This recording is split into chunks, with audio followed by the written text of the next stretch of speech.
Hello friends. C plus plus language सीखने की series में आज हम देख रहे हैं लेक्चर 13 का पार्ट 3, जिसमें हम सीख रहे हैं inheritance in C plus plus. Friends, हम लोगों ने सी प्लस प्लस में इनहेरिटेंस के दो पार्ट्स देख लिए हैं, जिसमें हमें बेसिक आइडिया हो गया है कि इनहेरिटेंस क्या होता है, कैसे करते हैं, हमें टाइप्स ऑफ इनहेरिटेंस के बारे में पता है, और पिछले वीडियोस में हमें ये भी पता चला कि विजिबिलिटी मोड्स क्या होते हैं, उससे रिलेटेड रूल्स क्या होते हैं। आज हम इनहेरिटेंस में आगे चलते हैं और समझते हैं इज़ अ रिलेशनशिप के बारे में। इज़ अ रिलेशनशिप, देखिए, दो एंटिटीज़ को या किसी भी एंटिटी को हम सी प्लस प्लस में क्लास बनाकर रिप्रेजेंट करते हैं। For example, banana, right? Banana is a kind of fruit. तो बनाना एक कैटेगरी है, एक क्लास है। फ्रूट भी अपने आप में एक कैटेगरी है, क्लास है। तो अगर हम ये दो अलग अलग क्लासेस अपने प्रोजेक्ट में बनाएंगे तो इनके बीच में कुछ रिलेशनशिप है, यस ऑफ कोर्स है। और वो रिलेशनशिप एक सेंटेंस से हम डिपिक्ट भी कर सकते हैं। बनाना इज़ अ फ्रूट, ये सेंटेंस बहुत ऑब्वियस है। अगर ये दो वर्ड्स आपके सामने लिखे हों और इससे एक सेंटेंस बनाना हो तो ये इज़ अ बीच में लगेगा ही। तो इन दोनों एंटिटी के बीच में इज़ अ रिलेशनशिप है। ऐसी बहुत सारी दो एंटिटीज़ होंगी जिनके बीच में ये रिलेशनशिप होगा।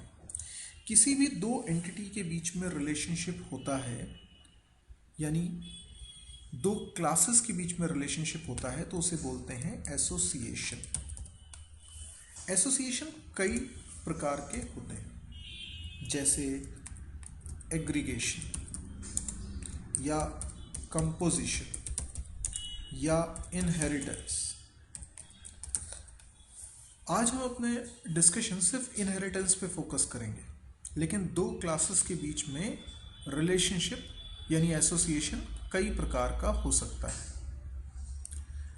इनहेरिटेंस एक ऐसा रिलेशनशिप है जिसमें एक क्लास बेस क्लास कहलाती है और एक क्लास डिराइव्ड क्लास कहलाती है। और जब हम डिराइव्ड क्लास का ऑब्जेक्ट बनाते हैं तो वो सारी प्रॉपर्टीज इनहेरिट कर लेता है पेरेंट की, यानी बेस क्लास की। तो ये सब तो हमें पता है, लेकिन हम समझना चाह रहे हैं ये इज़ अ रिलेशनशिप क्या है। तो कोई भी दो ऐसी क्लासेस के बारे में सोचिए जो हम अपने प्रोजेक्ट में बना रहे हैं और उनके बीच में सेंटेंस बनता है या नहीं। फॉर एग्जांपल, फर्नीचर एक क्लास हो सकती है, टेबल एक क्लास हो सकती है। क्या इन दोनों के बीच में कोई रिलेशनशिप नज़र आता है? टेबल इज़ अ फर्नीचर, बिल्कुल सही है। ओके, एक क्लास है व्हीकल, एक क्लास है टू व्हीलर। तो क्या सेंटेंस बनेगा? Two wheeler is a vehicle. अच्छा, और कोई एग्जांपल लेते हैं। एक है स्टूडेंट और एक है person. Student is a person. अब आप इस पे थोड़ी प्रैक्टिस करिए। जहाँ पे भी आप इज़ अ रिलेशनशिप बना पा रहे हैं वहाँ इनहेरिटेंस होने वाला है। अच्छा, हम बोलते हैं कार, इंजन। तो क्या आप बोल सकते हैं इंजन इज़ अ कार? नहीं बोल सकते। इंजन एक कार है? नहीं है। Car is an engine? नहीं, ऐसा भी नहीं है। तो फिर इन दोनों क्लासेस के बीच में इज़ अ रिलेशनशिप नहीं है। लेकिन क्या इन दोनों क्लास के बीच में कोई रिलेशनशिप नहीं है? नहीं। कार में इंजन होता है, तो कार हैज़ एन इंजन, तो उसमें हैज़ अ रिलेशनशिप है, लेकिन इज़ अ रिलेशनशिप नहीं है। और अगर हैज़ अ रिलेशनशिप है तो इनहेरिटेंस नहीं होगा। फिर वो क्या होगा वो अलग हम कभी समझेंगे, लेकिन अभी हमारा फोकस है इज़ अ रिलेशनशिप पे। तो कार और इंजन में इज़ अ रिलेशनशिप नहीं है। अच्छा, स्टूडेंट और faculty. Student is a faculty? नहीं, गलत है। Faculty is a student? ये भी गलत है। Faculty has a student? नहीं, ऐसा भी नहीं हो सकता। फैकल्टी टीचर्स अ स्टूडेंट, हाँ, ये रिलेशन समझ में आ रहा है। तो किसी दो, देखिए एक प्रोजेक्ट अगर आप बनाएंगे, एक सॉफ्टवेयर बनाएंगे, उसमें कई सारी क्लासेस बनाएंगे, तो डेफिनेटली क्लासेस आपस में किसी तरीके से रिलेटेड तो होंगी। वो रिलेशन किस प्रकार का है ये आपको पहले अंडरस्टैंड करना पड़ेगा, तभी आप क्लासेस के बीच में रिलेशन को इम्प्लीमेंट कर पाएंगे। तो आपको ये आइडेंटिफाई करना है कि दो क्लासेस के बीच में कौन सा रिलेशनशिप हो रहा है। तो जैसा कि आज अपन फोकस कर रहे हैं, आपको आइडेंटिफाई करना है कि इज अ रिलेशनशिप हो रहा है या नहीं हो रहा। अच्छा, अगर इज अ रिलेशनशिप होता है तो एक क्लास बनती है चाइल्ड क्लास, एक क्लास बनती है पेरेंट क्लास। अब जैसे हमने लिखा है बनाना इज अ फ्रूट, तो कौन सी इसमें से पेरेंट क्लास बनेगी और कौन सी इसमें से चाइल्ड क्लास बनेगी। तो इसको दो तरीके से याद रख सकते हैं। एक तो सिंपल, आप देखिए कि कौन सी क्लास ज़्यादा जनरलाइज्ड है और कौन सी क्लास ज़्यादा स्पेसिफिक है। जनरलाइज्ड यहाँ पर है फ्रूट, क्योंकि फ्रूट तो बहुत सारे हो सकते हैं, तो ये ज़्यादा जनरलाइज्ड है, ये एक बड़ी कैटेगरी है। बनाना एक स्पेसिफिक कैटेगरी है, तो फ्रूट होगी पेरेंट क्लास, बनाना होगी चाइल्ड क्लास। अगर हम कहते हैं स्टूडेंट और पर्सन, तो पर्सन होगी पेरेंट क्लास, क्योंकि पर्सन तो बहुत हो सकता है। स्टूडेंट उसकी एक सब कैटेगरी, तो कैटेगरी और सब कैटेगरी, तो कैटेगरी होगी पेरेंट क्लास, सब कैटेगरी होगी चाइल्ड क्लास। तो इस तरीके से हम सोच सकते हैं। दूसरा तरीका ये हो सकता है कि जैसे हम बोल रहे हैं बनाना इज अ फ्रूट, तो जो बाद वाली क्लास है वो पेरेंट है, जो पहले वाली क्लास है वो चाइल्ड है। ठीक है, आप जैसे भी इसको याद रखें, तो हमको इससे समझ में आ रहा है कि कौन सी पेरेंट क्लास है और कौन सी चाइल्ड क्लास है। हम जानते हैं चाइल्ड क्लास में पेरेंट की प्रॉपर्टी आती है, पेरेंट में चाइल्ड की प्रॉपर्टीज़ नहीं आती। यानी सभी बनाना फ्रूट होंगे पर सभी फ्रूट्स बनाना नहीं होंगे, क्योंकि ये स्पेसिफिक कैटेगरी। अभी एक और एग्जांपल सोचे, rectangle is a quadrilateral.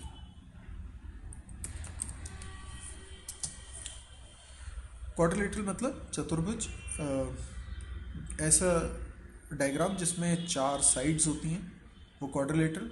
Rectangle quadrilateral तो है ही, लेकिन इसमें अपोजिट साइड्स इक्वल लेंथ की होती हैं और पैरेलल होती हैं, और एंगल भी 90 डिग्री के बनते हैं चारों जॉइंट्स पे। तो रेक्टेंगल जो होता है वो एक क्वाड्रिलेटरल होता है, पर सारे क्वाड्रिलेटरल रेक्टेंगल ज़रूरी नहीं है। कुछ क्वाड्रिलेटरल ट्रेपेजियम भी हो सकते हैं, कुछ क्वाड्रिलेटरल इरेगुलर डायग्राम्स भी हो सकते हैं, कुछ क्वाड्रिलेटरल स्क्वायर भी हो सकते हैं, लेकिन रेक्टेंगल, सारे रेक्टेंगल क्वाड्रिलेटरल हो गए। तो रेक्टेंगल इज अ क्वाड्रिलेटरल। तो क्वाड्रिलेटरल बनेगी पेरेंट क्लास और रेक्टेंगल बनेगी चाइल्ड क्लास। तो रेक्टेंगल में वो सारी प्रॉपर्टीज़ होंगी जो क्वाड्रिलेटरल में होंगी। जैसे क्वाड्रिलेटरल की चार साइड्स होनी चाहिए, तो रेक्टेंगल की भी होगी। लेकिन रेक्टेंगल की कोई भी प्रॉपर्टी ज़रूरी नहीं है क्वाड्रिलेटरल में हो। ठीक है, मतलब रेक्टेंगल एक स्पेसिफिक केस है, कोई प्रॉपर्टी रेक्टेंगल की ज़रूरी नहीं है कि क्वाड्रिलेटरल में। तो जब रेक्टेंगल का ऑब्जेक्ट बनेगा तो उसमें क्वाड्रिलेटरल के सारे मेंबर्स होंगे, लेकिन क्वाड्रिलेटरल का ऑब्जेक्ट बनेगा तो उसमें सिर्फ क्वाड्रिलेटरल के ही मेंबर्स होंगे। तो ये बात आई थिंक हमको समझ में आई है, लेकिन इसको अभी और डिटेल में अपन जाते हैं, क्योंकि ये एक तरह का कॉन्सेप्ट है जो हमको समझना है। ये सिर्फ इनहेरिटेंस रट लेने से काम नहीं चलेगा कि कैसे सिंटेक्स लिखते हैं, इसको समझने की ज़रूरत है कि कब हमें ये इनहेरिटेंस करना होता है। ये बहुत ज़्यादा इंपॉर्टेंट है। ऊप्स के कॉन्सेप्ट को यहाँ पर आपको बहुत अच्छे से समझना ज़रूरी है। तो एक इम्पॉर्टेंट बात, इज अ रिलेशनशिप हमेशा पब्लिक इनहेरिटेंस से इम्प्लीमेंट होता है। यानी जब भी आप देखें, आप जानते हैं इनहेरिटेंस तीन तरह से हो सकता है, private inheritance, protected inheritance, public inheritance. Public inheritance ही करेंगे यदि इज अ रिलेशनशिप है। इसका मतलब प्राइवेट इनहेरिटेंस और प्रोटेक्टेड इनहेरिटेंस किसी और केस में करेंगे। तो ये हमारे आज के लेक्चर का बड़ा इंपॉर्टेंट पॉइंट है कि जब भी आप आइडेंटिफाई करें दो क्लासेस के बीच में इज अ रिलेशनशिप है तो पब्लिक इनहेरिटेंस ही करना है। पर ऐसा क्यों? इसका भी मैं अभी आपको एक सॉलिड जवाब देता हूँ, क्योंकि कभी कैंपस में इंटरव्यू में अगर इस तरह का डिस्कशन होता है तो इस तरह के जवाब आपका सिलेक्शन करा देंगे। दूसरी चीज़, हम प्राइवेट इनहेरिटेंस और प्रोटेक्टेड इनहेरिटेंस कब करेंगे। तो आइए देखते हैं एक ऐसा एग्जाम्पल जिसमें हमें ये बातें क्लियर हो। ठीक है, तो सबसे पहले हम समझते हैं कि पब्लिक इनहेरिटेंस हम क्यों करेंगे अगर इज़ अ रिलेशनशिप है। एक एग्जाम्पल सोचिए जो हमने अपने फर्स्ट वीडियो में इनहेरिटेंस के फर्स्ट पार्ट में डिस्कस किया था, कार क्लास का। अगर एक कार नाम की क्लास बनेगी तो उसके अंदर कई सारे मेंबर्स होंगे। जैसे एक मेंबर होगा गियर। मैं अभी फोकस करवा रहा हूँ समझाने के लिए कुछ खास मेंबर्स पे, इसलिए मैं सारे मेंबर्स नहीं लिख रहा हूँ। और हमने डेफिनेटली इसके अंदर एक पब्लिक फंक्शन भी बनाया होगा। गियर कैसा है, प्राइवेट है, नहीं भी लिखूंगा तो भी प्राइवेट ही माना जाएगा बाय डिफ़ॉल्ट। अच्छा, इसके अंदर एक फंक्शन होगा void इंक्रीमेंट गियर। ठीक है, तो इसमें हमने कोड लिखा है if gear is less than 5, gear की वैल्यू इंक्रीमेंट हो जाए। एक कार है जिसमें 5 गियर है। ठीक है, तो 5 से अगर छोटी वैल्यू है तो ही गियर की वैल्यू इंक्रीमेंट हो। तो ये एक फंक्शन हमने बना लिया है इंक्रीमेंट गियर नाम का, जो गियर की वैल्यू इंक्रीज करता होगा। गियर एक प्राइवेट वेरिएबल है। कोई भी कार क्लास का ऑब्जेक्ट बनेगा, उसमें गियर चेंज करने के लिए इस फंक्शन को हमें कॉल करना होगा। अच्छा, अब कल को ज़रूरत पड़ती है स्पोर्ट्स कार बनाने की। Sports car is a car. अब देखिए मैंने क्या बोला, sports car is a car. तो स्पोर्ट्स कार क्या बनेगी, चाइल्ड क्लास। स्पोर्ट्स कार ये चाइल्ड क्लास। ओके, इस क्लास के अंदर गियर वेरिएबल हमें दोबारा नहीं बनाना। क्यों? क्योंकि चाइल्ड क्लास में तो वो सारे मेंबर्स आ जाते हैं जो पेरेंट क्लास में होते हैं। अब सिंटेक्स क्या है इनहेरिटेंस करने का, हमें लिखना पड़ेगा पब्लिक कार। हमें यही तो समझना है कि ये पब्लिक क्यों लिख रहे हैं यहाँ। इज़ अ रिलेशनशिप है तो पब्लिक लिखना क्यों ज़रूरी है, तो इसलिए ज़रूरी है, उसी को समझ रहे हैं। ये जो गियर नाम का वेरिएबल है ये मुझे दोबारा तो यहाँ बनाना नहीं पड़ेगा, क्योंकि अगर स्पोर्ट्स कार का ऑब्जेक्ट बनाऊंगा तो उसमें वो सारे मेंबर्स होंगे जो पेरेंट क्लास में भी हैं। कई लोग अगर पिछला पार्ट नहीं देखा होगा तो वो ये कह सकते हैं कि प्राइवेट मेंबर्स तो इनहेरिट ही नहीं होते। तो मैंने बताया था एक्सेसिबिलिटी और अवेलेबिलिटी के बारे में। तो यदि आपको चीज़ें याद हैं तो विजिबिलिटी मोड्स 3 तरह के होते हैं, प्राइवेट, प्रोटेक्टेड और पब्लिक, है ना। और 2 तरह के यूज़र्स होते हैं, यूज़र 1 यूज़र 2। इस पर हमने बात करी थी, आप पिछला वीडियो ज़रूर देखिएगा। अवेलेबिलिटी और एक्सेसिबिलिटी पे हमने बात करी थी। हमने कहा था अवेलेबिलिटी इनहेरिटेंस में चाइल्ड क्लास के पास सारे मेंबर्स आ जाते हैं पेरेंट के, सारे मतलब सारे, प्राइवेट, प्रोटेक्टेड, पब्लिक, सब सारे अवेलेबल हैं। लेकिन एक्सेसिबल सारे नहीं होते। एक्सेसिबल कौन कौन से होते हैं, इसके लिए रूल था। जब पब्लिक इनहेरिटेंस होता है तो पेरेंट का प्रोटेक्टेड मेंबर यहाँ भी प्रोटेक्टेड होता है और पब्लिक मेंबर यहाँ भी पब्लिक होता है। तो इसका मतलब क्या हुआ, इसका मतलब ये हुआ कि अवेलेबल तो प्राइवेट मेंबर्स भी हैं, लेकिन एक्सेसिबल चाइल्ड क्लास में केवल प्रोटेक्टेड और पब्लिक मेंबर ही होते हैं, क्योंकि वही इनहेरिट होके एक्सेसिबल होते हैं। बाकी प्राइवेट इनहेरिट हुआ है लेकिन एक्सेसिबल नहीं। तो अवेलेबिलिटी और एक्सेसिबिलिटी में फ़र्क है। तो ये अगर मैं स्पोर्ट्स कार का ऑब्जेक्ट बनाऊंगा तो गियर नाम का वेरिएबल उसके अंदर होगा, और स्पोर्ट्स कार का ऑब्जेक्ट भी इंक्रीमेंट गियर फंक्शन को कर सकता है कॉल। ऑब्वियसली करना ही पड़ेगा, जब गियर की वैल्यू को चेंज करना है तो इंक्रीमेंट गियर फंक्शन को कॉल करना पड़ेगा ना। तो इसका मतलब क्या हुआ, इसका मतलब ये हुआ कि ये जो एक सर्विस है, अपन फंक्शन को सर्विस भी बोलते हैं, ये इंक्रीमेंट गियर नाम की एक सर्विस है जो कार क्लास के ऑब्जेक्ट को तो मिली ही है, ताकि इस सर्विस का यूज़ करके गियर की वैल्यू इंक्रीज की जा सके। स्पोर्ट्स कार को भी इस सर्विस की ज़रूरत है, यानी स्पोर्ट्स कार का ऑब्जेक्ट भी इंक्रीमेंट गियर को करना चाहेगा कॉल गियर की वैल्यू चेंज करने के लिए। तो ये सर्विस स्पोर्ट्स कार के ऑब्जेक्ट को कब मिल पाएगी? जब आप करेंगे पब्लिक इनहेरिटेंस। क्यों? क्योंकि पेरेंट क्लास में जो पब्लिक मेंबर बना हुआ है वो चाइल्ड क्लास में भी पब्लिक मेंबर बनेगा यदि आपने पब्लिक इनहेरिटेंस किया है। ये तो हमने समझा, पब्लिक पेरेंट का पब्लिक मेंबर बनता है। अगर आप प्राइवेट इनहेरिटेंस या प्रोटेक्टेड इनहेरिटेंस करते तो क्या होता? पब्लिक मेंबर यहाँ प्राइवेट बन रहा है, पब्लिक मेंबर यहाँ प्रोटेक्टेड बन रहा है। तो इससे फर्क क्या पड़ा?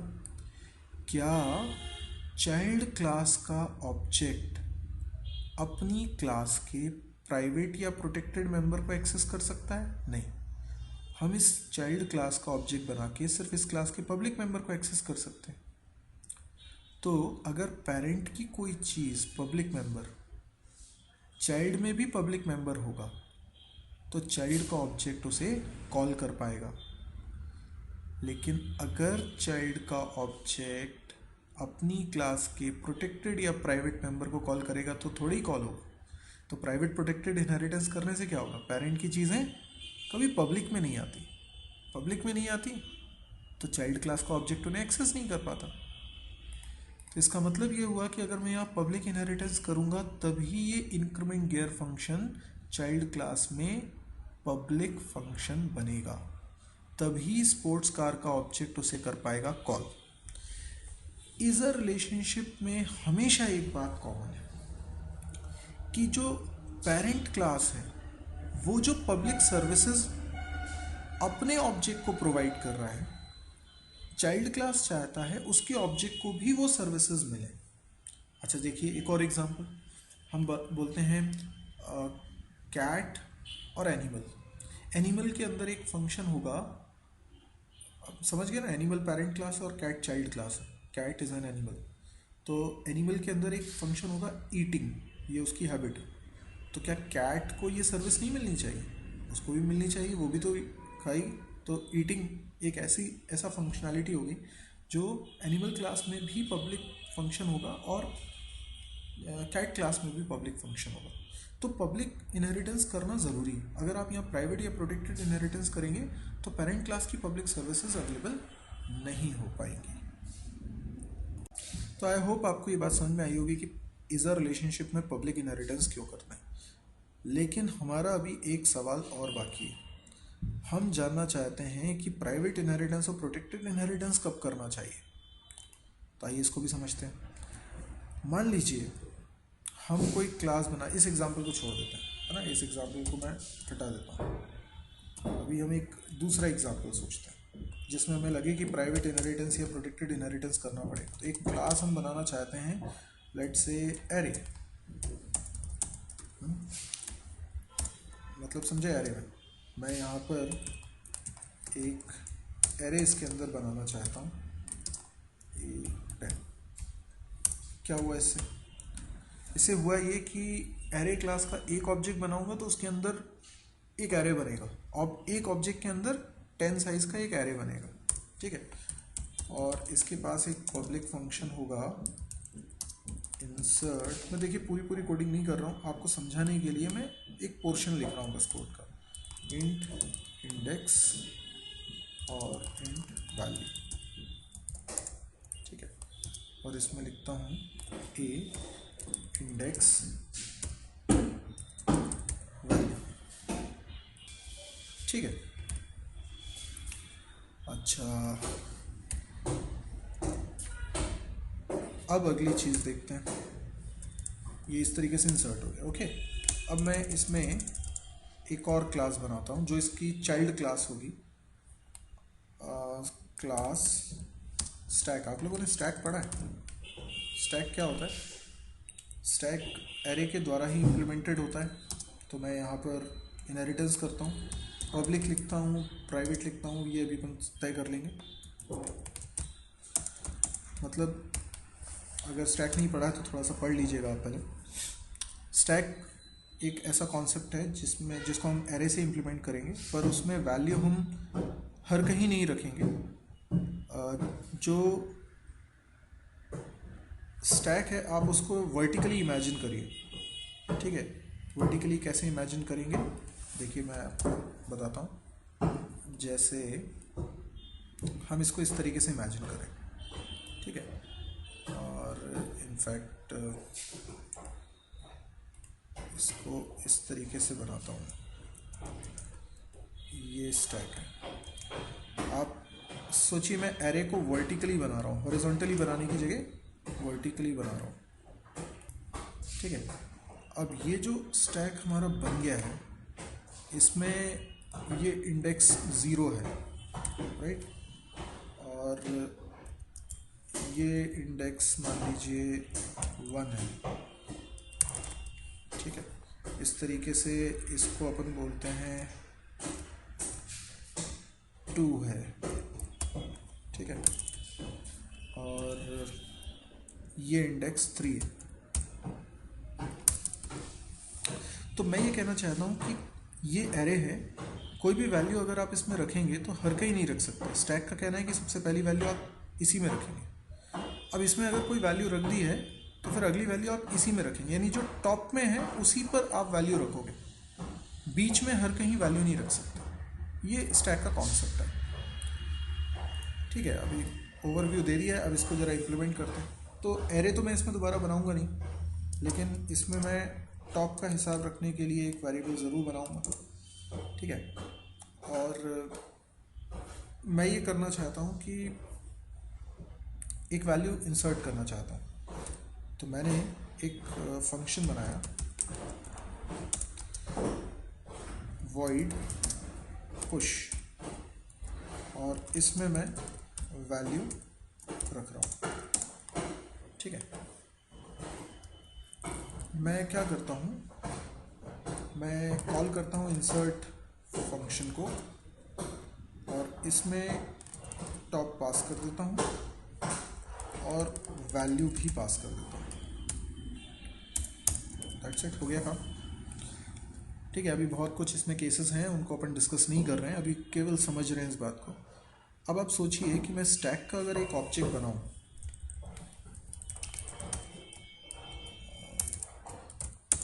मैंने स्टैक का एक ऑब्जेक्ट बना लिया S1, तो मैं S1 डॉट लगा के पुश फंक्शन कॉल करके कोई वैल्यू इंसर्ट करा सकता हूँ। तो ये वैल्यू अप्रोप्रिएट जगह पर ही इंसर्ट होगी। टॉप की वैल्यू इनिशियलाइज करा देंगे हम 0 से। अच्छा, ये वैल्यू 34 प्रॉपरली पुश हो गई होगी स्टैक के अंदर, यानी इस जगह पर आ चुका होगा 34, ऐसा आपने समझ लिया। लेकिन कोई अगर चाहेगा तो ऐसा भी तो कर सकता है, इंसर्ट 56 नहीं, इंडेक्स नंबर सपोज करो 2 और 56, ठीक है। ये क्या हुआ, ये इसलिए हुआ कि पहले तो इंसर्ट फंक्शन कॉल किया मैंने और इंडेक्स नंबर 2 पे 56 असाइन हो गया, मतलब कहाँ स्टोर हो गया, तो यहाँ पर 56 चला गया। ये तो स्टैक के खिलाफ है, क्योंकि स्टैक बोलता है कि टॉप पे रखना है, मतलब यहाँ आनी चाहिए थी वैल्यू, पर ऐसा आपने कर दिया। कैसे कर दिया आपने, क्योंकि आपने इंसर्ट फंक्शन को कॉल किया। इंसर्ट फंक्शन कैसे कॉल कर लिया आपने, क्योंकि इंसर्ट फंक्शन पेरेंट क्लास में बना है और पेरेंट क्लास में ये पब्लिक फंक्शन है, और हम अच्छी तरीके से जानते हैं कि जो पब्लिक मेंबर फंक्शन होते हैं पेरेंट क्लास में, पब्लिक इनहेरिटेंस करने पर वो चाइल्ड के भी पब्लिक मेंबर हो जाते हैं। यानी जो सर्विस एरे के ऑब्जेक्ट को मिल रही है, इंसर्ट एक सर्विस है, एरे के ऑब्जेक्ट को ये पब्लिक सर्विस मिल रही है। पब्लिक इनहेरिटेंस के चलते स्टैक के ऑब्जेक्ट को भी ये इंसर्ट पब्लिक सर्विस के तौर पे मिल रही है, क्योंकि पब्लिक मेंबर चाइल्ड का भी पब्लिक मेंबर बन गया है। तो ये चीज़ गलत हो गई। इंसर्ट फंक्शन अगर स्टैक के ऑब्जेक्ट को एज अ सर्विस प्रोवाइड हो जाएगा तो प्रॉब्लम हो जाएगी, वो इंसर्ट को कॉल कर लेगा, तो फिर ये रूल ही ब्रेक हो जाएगा जो स्टैक का है कि हमेशा टॉप पे ही वैल्यू स्टोर होनी चाहिए। तो इस प्रॉब्लम का सॉल्यूशन क्या है? इस प्रॉब्लम का सॉल्यूशन ये है कि आप यहाँ पब्लिक इनहेरिटेंस ना करिए। और वैसे भी आप सोचिए, स्टैक इज एन एरे नहीं बोलेंगे, stack is implemented as an array, लेकिन स्टैक इज एन एरे नहीं बोलेंगे। स्टैक एक एरे नहीं, एरे एक स्टैक नहीं, तो यहाँ इज अ रिलेशनशिप नहीं है। तो जब हम चाहते हैं पेरेंट क्लास की पब्लिक सर्विसेज चाइल्ड के ऑब्जेक्ट को भी एज अ पब्लिक सर्विस मिल जाए, तो हम पब्लिक इनहेरिटेंस करते हैं। यहाँ पर हम नहीं चाहते, तो हम यहाँ प्राइवेट या प्रोटेक्टेड इनहेरिटेंस लिखेंगे। अब प्राइवेट इनहेरिटेंस करने से क्या हुआ? इंसर्ट फंक्शन चाइल्ड क्लास में प्राइवेट मेंबर बन गया, तो आप स्टैक का ऑब्जेक्ट बना के बाहर से इसको कॉल नहीं कर सकते, ये एरर देगा, ये नहीं चलेगा। लेकिन पुश फंक्शन इसे कॉल कर लेगा। क्यों कर लेगा? क्योंकि इंसर्ट फंक्शन चाइल्ड क्लास का प्राइवेट मेंबर बन गया है, राइट? तो चाइल्ड क्लास वाला तो उसे एक्सेस कर रहा है, पर चाइल्ड क्लास का ऑब्जेक्ट उसे एक्सेस नहीं कर पाएगा, क्योंकि जब अपन प्राइवेट इनहेरिटेंस कर रहे हैं तो ये पब्लिक मेंबर प्राइवेट मेंबर में आ रहा है। तो फिर हमको समझ में आया कि प्राइवेट इनहेरिटेंस कब करते हैं, पब्लिक इनहेरिटेंस कब करते हैं, ये हमको अच्छी तरीके से क्लियर हो गया। यदि आपको ये वीडियो समझ में आया हो, कुछ इन डेप्थ नॉलेज गेन हुआ हो, तो आप इसको लाइक करिए। आपको लगता है कि ये दोस्तों से शेयर करने लायक है, तो आप इसको शेयर करिए। यदि आपको लगता है कि इसमें आपको कुछ बातें हैं जो समझ में नहीं आई, कुछ पूछना है, तो आप कमेंट्स में लिखिए। आप कुछ भी कहना चाहते हैं तो कमेंट ज़रूर करिएगा। इसके अलावा यदि आपको लगता है कि इस तरह के और वीडियोस आप देखना चाहते हैं, तो आप इस चैनल को ज़रूर सब्सक्राइब करिए। Thank you.